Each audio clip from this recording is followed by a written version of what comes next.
సుమారుగా సంవత్సరం కాలం పాటుగా తిహార్ జైల్లో గడుపుతున్నారు.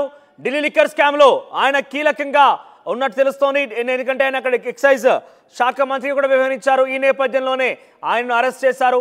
ఫిబ్రవరి 26, 2023 అంటే సుమారుగా సంవత్సరం పైనే కావస్తోంది. అప్పుడు సిబిఐ అరెస్ట్ చేసింది.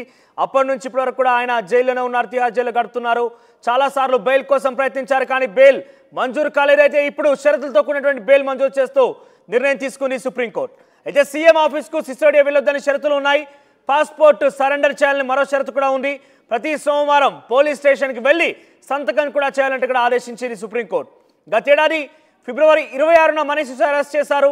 ఢిల్లీ లిక్కర్ స్కామ్ లో అరెస్ట్ అయినటువంటి మనీష్ సిసోడియాకు ఒక బిగ్ రిలీఫ్ అని చెప్పొచ్చు. మనీష్ సిసోడియా సుమారుగా సంవత్సరం కాలంగా ఆయన జైల్లోనే ఉన్నారు. ఫిబ్రవరి 26, 2023 ఆయన అరెస్ట్ చేశారు సిబిఐ. ఇక అప్పటి నుంచి ఆయన తిహార్ జైల్లోనే గడుపుతున్నారు.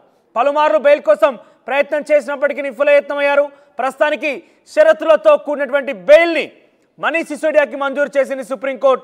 సుప్రీంకోర్టు ఇచ్చినటువంటి బెయిల్తో ఆమ్ ఆద్మీ పార్టీకి బిగ్ రిలీఫ్ దొరికింది. ఆమ్ ఆద్మీ పార్టీకి ఒక బిగ్గెస్ట్ రిలీఫ్ అని చెప్పొచ్చు. అయితే షరతులు ఏంటనే కనుక పరిశీలిస్తే సీఎం ఆఫీస్కి వెళ్ళకూడదు, ప్రతి సోమవారం వచ్చి పోలీస్ స్టేషన్లో సంతకం చేయాలి, ఆ తర్వాత ఆయన పాస్పోర్ట్ కూడా సబ్మిట్ చేయాలి. ఇవన్నీ షరతులు ఉన్నాయి. ఇవన్నీ షరతుల మధ్య మనీష్ సిసోడియాకి బెయిల్ లభించింది. డిప్యూటీ సీఎం ఎక్సైజ్ శాఖ మంత్రి మనీష్ సిసోడియాకి బెయిల్ లభించింది. ప్రస్తుతమైన బెయిల్ ద్వారా విడుదలయ్యే అవకాశం ఉంది. సుప్రీంకోర్టు తనకి బెయిల్ని మంజూరు చేసింది. అయితే సంవత్సరం కాలం పాటుగా ఆయన తిహార్ జైల్లోనే ఉన్నారు. తిహార్ జైల్లో జైలు జీవితం గడుపుతున్నారు. ఢిల్లీ లిక్కర్ పాలసీ సంబంధించిన స్కామ్లో ఆయన కీలక సూత్రధారి పాత్ర అన్నట్టుగా ఆరోపిస్తూ సిబిఐ అరెస్ట్ చేసిన తర్వాత సంవత్సరం కాలం పాటుగా జైలు జీవితం గడిపారు. అయితే ఈ రోజు ఆయనకు ఒక బిగ్ రిలీఫ్ అని చెప్పుకోవచ్చు. ఆమ్ ఆద్మీ పార్టీ కూడా ఒక రిలీఫ్ అని చెప్పవచ్చు. ఇప్పటికే అరవింద్ కేజ్రీవాల్ కూడా బయటే ఉన్నారు. అరవింద్ కేజ్రీవాల్ కూడా బెయిల్తో ఆయన బయట తిరుగుతున్నారు ప్రస్తుతానికి. అయితే అదే స్థాయిలో మనీష్ సిసోడియా కూడా బెయిల్ మంజూరు కావడం అనేది అందరినీ కూడా ఆమ్ ఆద్మీ పార్టీ నేతలందరూ ముఖ్యంగా సంతోషం వ్యక్తం చేస్తున్నారు.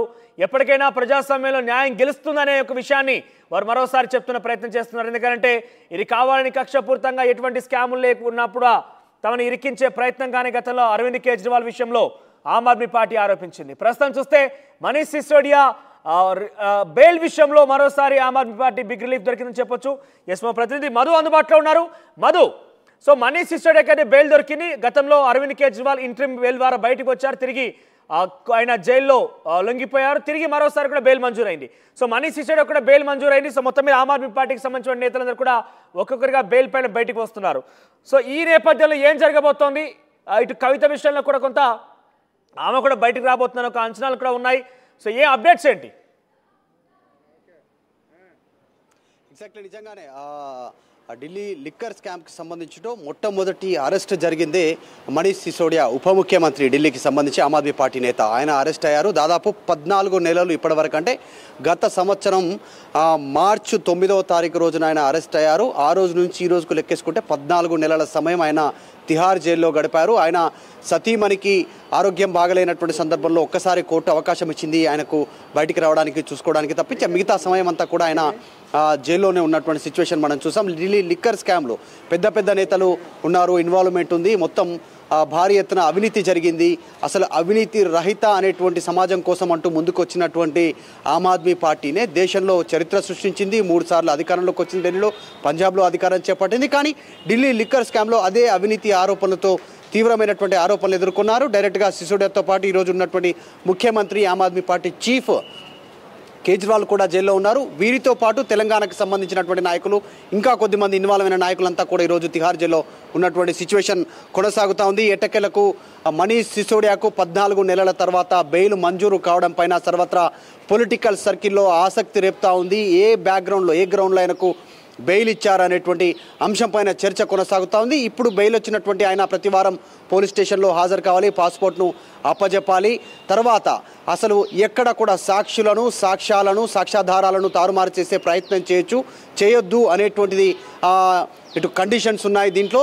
ఇటు ప్రతివాదులుగా ఉన్నటువంటి ప్రభుత్వం తరఫు న్యాయవాదులు కూడా ఎవరైతే కొట్లాడుతూ ఉన్నారో ఈ లిక్కర్ కేసుకు సంబంధించిన న్యాయవాదులు, చాలా స్పష్టంగా ఆయనకు బెయిల్ ఇస్తే చాలామందిని ప్రభావితం చేసే అవకాశం ఉంది, దర్యాప్తు పైన పూర్తి స్థాయిలో ఒక ప్రభావం పడుతుంది అనేటువంటి వాదన వినిపించినప్పటికీ సుప్రీంకోర్టు అయితే బెయిల్ ఇచ్చింది. ఏ గ్రౌండ్లో ఆయనకు అవకాశం ఇవ్వాలో ఆ రకంగా ఆయనకు బెయిల్ అయితే మంజూరు చేసినటువంటి సిచ్యువేషన్ ఉంది. మొత్తం ఒక్కసారి చూస్తే justice BR Gavai, justice K విశ్వనాథ్కి సంబంధించినటువంటి ధర్మాసనం బెయిల్ మంజూరు చేసింది. మొత్తానికి ఈ బెయిల్ పైన నిన్నటి నుంచి ఇప్పటి వరకు ఉత్కంఠ కొనసాగినప్పటికీ సిసోడియాకు బెయిల్తో కాస్త ఊరట లభించినటువంటి సిచ్యువేషన్ కనిపిస్తూ ఉంది. అయితే సిసోడియాకు బెయిల్ లభించిన తర్వాత ఇంకా కొద్ది మందికి బెయిల్ వచ్చే అవకాశం ఉందనేటువంటిది ఇప్పుడు చాలా కీలకంగా A1, A2, A3 పొజిషన్లో ఉన్నటువంటి వారికి బెయిల్ మంజూరు కావడంతో చాలా పెద్ద స్థాయిలో ఇన్వాల్వ్మెంట్ ఉంది అని పేరు ఉన్నప్పటికీ కూడా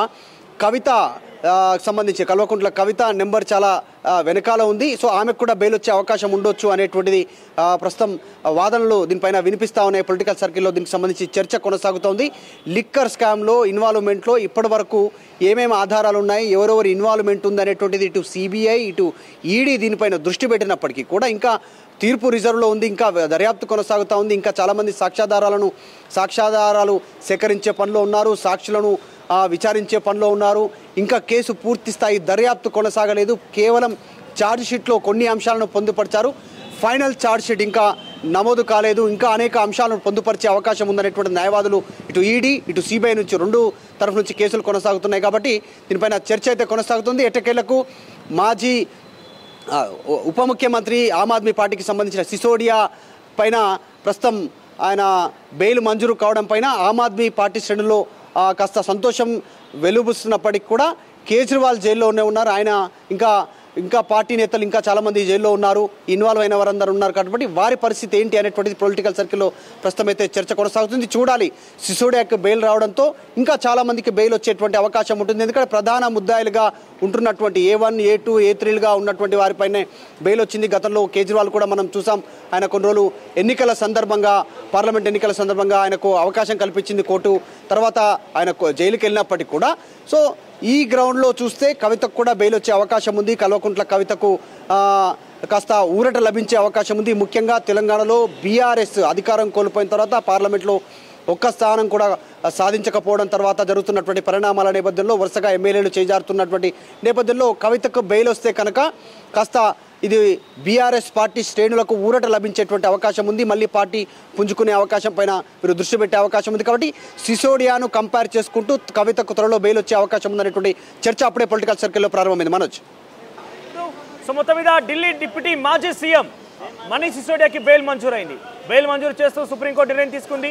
అయితే ఆయనకి ప్రాథమికంగా జీవించే హక్కు, ప్రతి ఒక్క వ్యక్తి కూడా అటు లాలో కావచ్చు ఏదైనా కూడా జీవించే హక్కు అయితే ఉంటుంది. అయితే జీవించేటువంటి హక్కు ఉన్నట్టుగా ప్రాథమిక హక్కుగా భావించినటువంటి సుప్రీంకోర్టు సుమారుగా 18 నెలలుగా ఆయన జైలు జీవితం గడుపుతున్నారు. ఈ నేపథ్యంలోనే ప్రతి వ్యక్తికి కూడా జీవించే హక్కు ఉంది.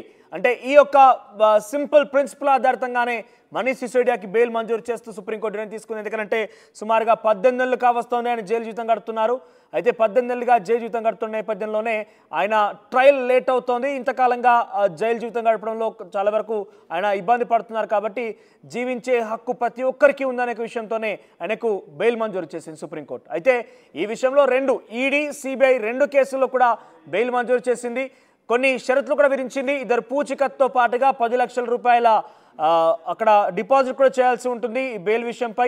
ఆ తర్వాత ప్రతి సోమవారం ఆయన అక్కడికి వెళ్ళి సంబంధిత పోలీస్ స్టేషన్కి వెళ్ళి సంతకం చేయాల్సి ఉంటుంది. పాస్పోర్ట్ సబ్మిట్ చేయాలి. సెక్రటేరియట్ కానీ సీఎంఓ ఆఫీస్ కానీ వెళ్ళకూడదు. ఈ రకంగా కొన్ని షరతులతో కూడిన బెయిల్ని మంజూరు చేసింది. అయితే సుమారుగా 18 నెలలుగా ఆయన జైలు జీవితం గడుపుతున్నారు. మనీష్ సిసోడియా అరెస్ట్ తర్వాత సుమారుగా 145 రోజుల వ్యవధిలోనే ఇక్కడ కవిత కూడా అరెస్ట్ అయింది. సో ఈ నేపథ్యంలోనే కొంత ఆందోళన కలిగిస్తున్న అంశం ఏంటంటే కవిత సిసోడియా అరెస్ట్ తర్వాత కవిత అరెస్ట్ అయింది. కవిత కూడా సుమారుగా దగ్గరగా 6-7 నెలలు కావస్తుంది ఆవిడ కూడా అరెస్ట్ అయిపోయి. సో ఆవిడ అరెస్ట్ తర్వాత ఏం జరుగుతుంది ఏందనేది కొంత ఆందోళన కలిగిస్తోంది. సో ఏదేమైనా కూడా మనీష్ సిసోడియా బెయిల్ తర్వాత ఇటు కవితకు కూడా బెయిల్ వచ్చే అవకాశం కూడా ఉన్నట్టుగా బీఆర్ఎస్ నేతలు కొంత ఆశాభావం వ్యక్తం చేస్తున్నారు. మనీష్ సిసోడియా కీలక సూత్రధారి, ఆయన ఎక్సైజ్ శాఖ మంత్రిగా ఉన్నారు కాబట్టి ఆయనకే బెయిల్ వచ్చింది, కవితకు బెయిల్ రాదా అన్నట్టుగా వారు ఆశాభావం వ్యక్తం చేస్తున్నారు. చూద్దాం మరి ఏం జరగబోతుంది అనేది.